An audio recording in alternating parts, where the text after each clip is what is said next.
Hi, this mini video tutorial is going to introduce you to the Lightroom mobile app. Adobe recently reinvented it, making their software a little bit different because now they have the Adobe Classic on your desktop, and now they have the Adobe Lightroom CC that you can also download to your desktop as an app and also use it on your mobile devices.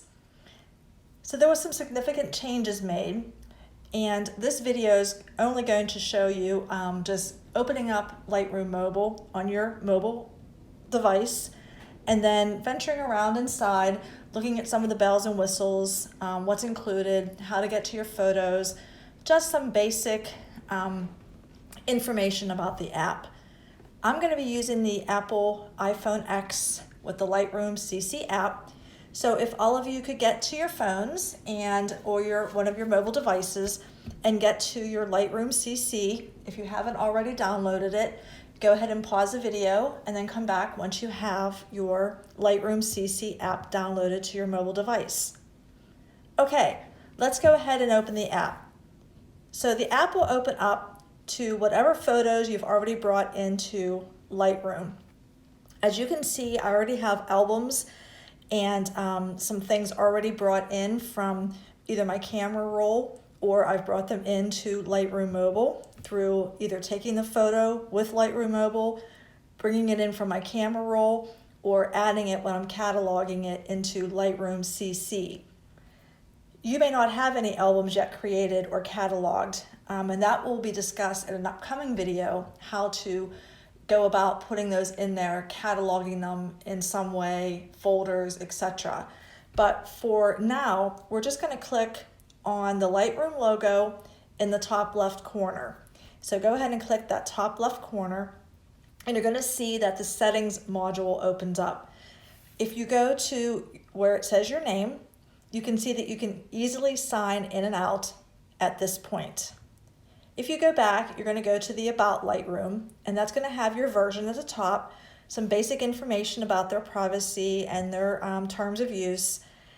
If you want to be able to provide information to Lightroom, that's where you would check yes. You go back and you go down to Cloud Storage and Sync.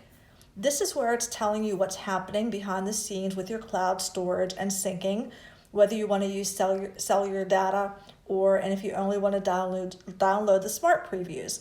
And it's going to tell you some information about that. That's your own personal preference, but you can see how my settings are set up for cloud storage and sync. Local storage just tells you what you have in there and what you have free, and you can always clear if you need to free up some room. And now we'll go down to General. And General, again, is preferences to your personal liking. So you would go down through and you would either click on or off what you want to do with your simple settings here. You can add a copyright, and that's where you would add the copyright. And this would tell you how you want to change or correct your lens profiles, if you want to use it for all your files coming in or just raw. And the show touches would be the red dot that you're seeing as I am pressing on the screen. Sharing options, again, it's going to ask you if you want to include your watermark. You can customize that, and if you want to include all the rest of this data in your image when you're sharing it out on social media or your website, etc. The gesture shortcuts, same thing. It's what you want to be able to do as you're looking through Lightroom CC, how you want different functions to work with your fingers, tapping and holding. So this is all personal preference also. And then help and support, of course, would just be some information and searches to help you out with the program. And then down here, of course, is their local sites for Facebook, Instagram, and Twitter. Okay, so let's jump out of settings and let's actually go to our photos now. So if you don't have a photo in there yet, we're going to bring one in. So if you go down to the bottom right corner, you're going to see where it says Add Photos. This is where you can go into your camera roll and say, I want to bring a photo into Lightroom. So I want to bring this cat photo into Lightroom, and I'm going to say, okay. Now it's adding a photo to my all photos, and that cat photo will be in there for me to work on at some point. Or I can go down to the camera and I can physically take a photo using the Lightroom camera. The Lightroom camera offers automatic, professional, and HDR photos. On the professional setting, you can actually set your shutter speed, ISO, white balance, whether you want to autofocus or manual focus, and it gives you some wide angle or telephoto, and it also gives you some different templates or filters. So you can use this to actually take a photo, you can take a selfie with it, and all the settings are right inside the camera for you to adjust. So we're back to our photos. You can bring them in down here on these different ways, or you can bring in photos from anywhere, while you're in the app, you can bring in photos. All right, so we're back to our photos, and I showed you the bottom right. You can bring it in from your camera roll or from your camera, and you can also go up here before we start, and there's the magnifying glass and the cloud. The magnifying glass allows you to search by photos. If you had data on your photos of a caption or a title, and you had face recognition or map location on it, you could search for a particular photo or group of photos. Cancel out, and you cancel, go back. And the cloud, of course, is telling you what you're doing. Are you synced? Or you can pause syncing. This is being synced from my computer app, the Lightroom CC. Going back, we're back to photos again. So we're going to open up all photos, and this would be all the photos that I have in my system. And we said we're going to pick the cat one, but we'll see. We'll just go down through. As you can see, I have a lot of photos stored in my Lightroom. So what you need to do is open up one of your photos. So let me get to one that's a new photo. Let's do a piece of pie, or a pie, a black raspberry pie. So I have a title, a caption, my copyright, and I've made it 5 stars, and I'm going to pick it. If I didn't like the photo, I could exit, or I could pick it. And it's 5 stars. It's a smart preview. It's a JPEG. I took it with this phone as a JPEG. It was taken with my Apple iPhone X, and this is all the information that came from this photo. If I want to blow this photo up and see how well it took and if it focused, you can just squeeze on the window of your photo and it will enlarge. You can click info at the top left corner, and it's going to give you any of these options that you want to do. You can click edit to begin editing it. You can rate it, which I already have. You can say activity, which doesn't work for this particular photo. And you can also do keywords and info. So info, again, will just bring up all this information across the bottom. I'm going to go to edit. Once you're in edit, you're going to see a scroll bar across the bottom. If you scroll left and if you scroll right, you're going to see that the menus across the bottom are bigger than just your screen. Oops, sorry. Bigger than just your screen, so make sure you're scrolling across back and forth. Selective, of course, would be like a adjustment brush in Lightroom Classic. Cropping is just what that says.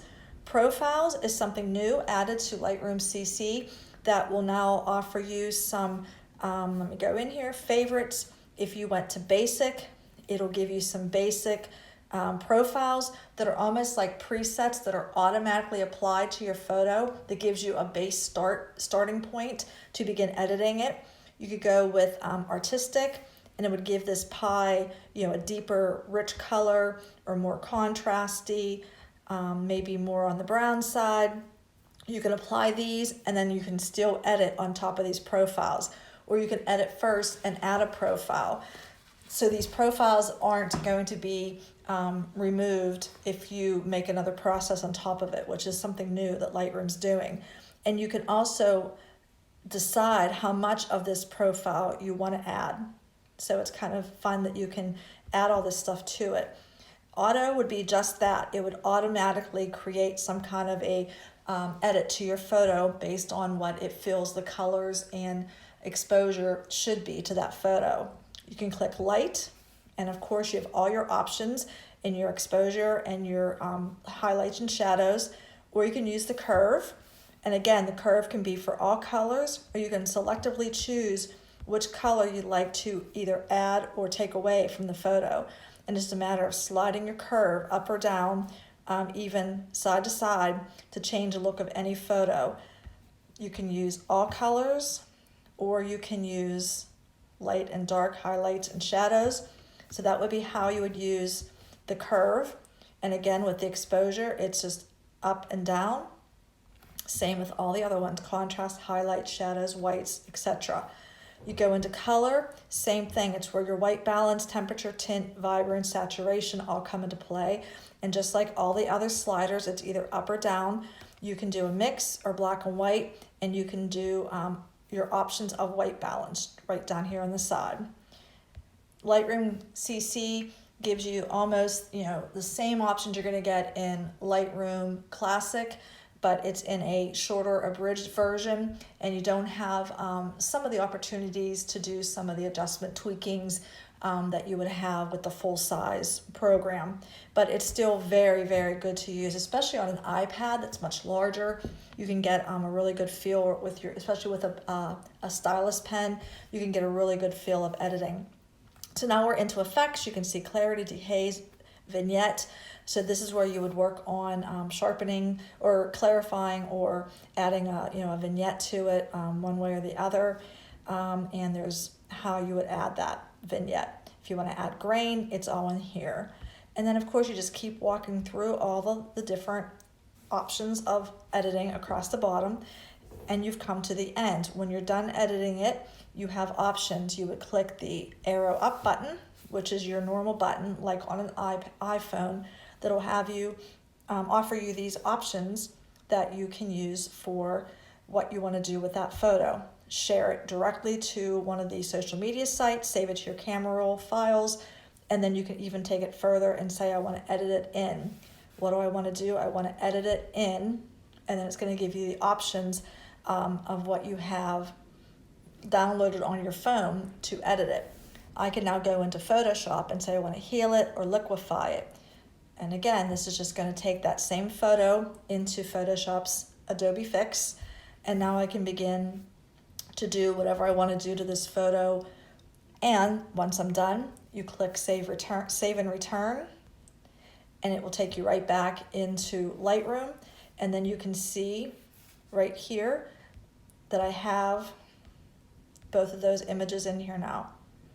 All right, the original and the edited.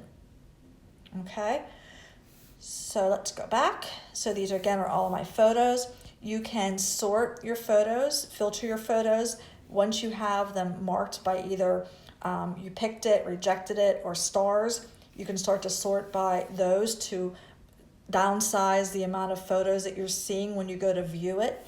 Let's see. And then again, I just have, the folders, and then I have albums, and then inside each one of the albums, you have options to do other things with each one of those albums. So there's a lot of information. Anywhere you see the 3 dots or you see arrows, you know that you can get in there and read, and it's going to tell you that you can do something with that image, that folder, or that setting. So don't be afraid to go in and look. So you click the 3 dots. It's a PSD file. So what can I do with that? It's telling me I can do all of these things. You can do